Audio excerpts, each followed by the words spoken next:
A week ago, I slipped a ring onto Emily's finger, believing love was eternal, unbreakable, a vow sealed with a kiss, a promise of forever.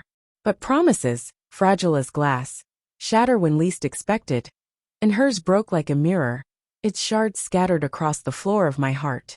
She stood before me now, hands clasped as though trying to shield herself from an oncoming storm. Her lips parted, hesitant, and then the words came, slipping from her like a slow poison. I think we need a break. The words landed with a sharp, silent sting, a blade I never saw coming. I didn't flinch. I didn't let the chaos seething inside me escape. Instead, I offered a slow, deliberate smile, one that betrayed nothing. Reaching into my desk, I pulled out a thick folder and placed it carefully before her. Funny, I said, the calmness in my voice masking the fury inside. Because I just received some interesting news about that trip of yours. Her eyes flickered first with confusion, then suspicion. She opened the folder. Her breath caught. The pages were filled with bank records, surveillance photos, and a hotel booking. One room, two names, Emily's and Nathan Carver's. The images didn't lie. There she was, caught in the glow of a candlelit dinner with him, climbing into his car, disappearing into his hotel suite. By the time she reached the last page, her gaze shifted past me, seeking refuge in her parents' faces. Her mother's complexion drained of color, her father's jaw tightened. I let them squirm.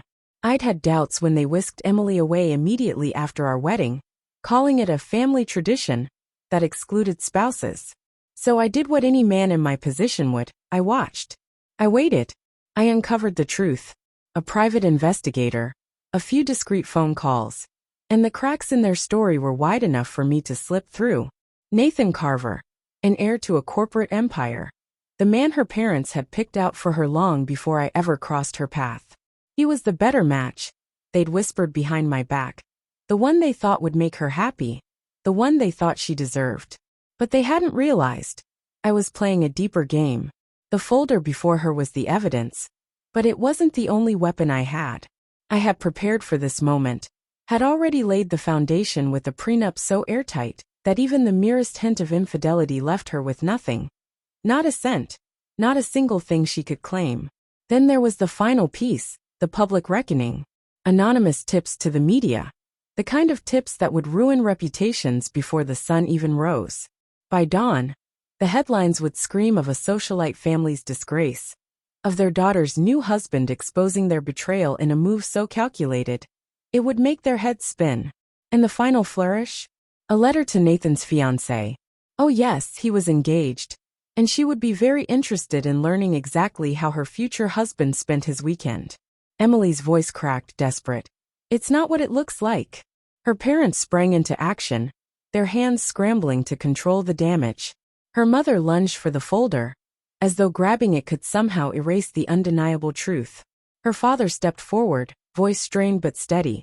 Son, let's be reasonable. I laughed, a low, dangerous sound that echoed through the silence of the room. Reasonable? I repeated, my voice a mocking whisper. Like how you reasoned that your daughter should trade me for a wealthier man. Emily's eyes glistened with the first signs of tears. I didn't, she said, her voice faltering. I was confused. She turned toward her parents. They said you weren't enough, that you couldn't give me what Nathan could, that I'd regret choosing you. I moved closer, my voice low and steady, meant only for her. And now you see what they've done. Her tears spilled freely now, a silent testament to the years of manipulation she had endured. The weight of her parents' deceit sank in. They'd sold her a fantasy, a perfect life, one that never existed. Their greed had cost her everything. I turned to face her father, my words like ice. You wanted a perfect future for her. Well, congratulations. You've destroyed it. He opened his mouth to speak, but no words came. The realization hit him hard. This wasn't just defeat. It was annihilation. Emily stepped toward me, reaching out, her voice pleading. Please don't do this. I met her eyes one final time. You already did, I whispered, the words heavy with finality. And with that I turned away, slipping my coat on as the night air rushed to meet me. It was sharp, crisp, like the taste of freedom. Betrayal is an art, but revenge? Revenge is a masterpiece.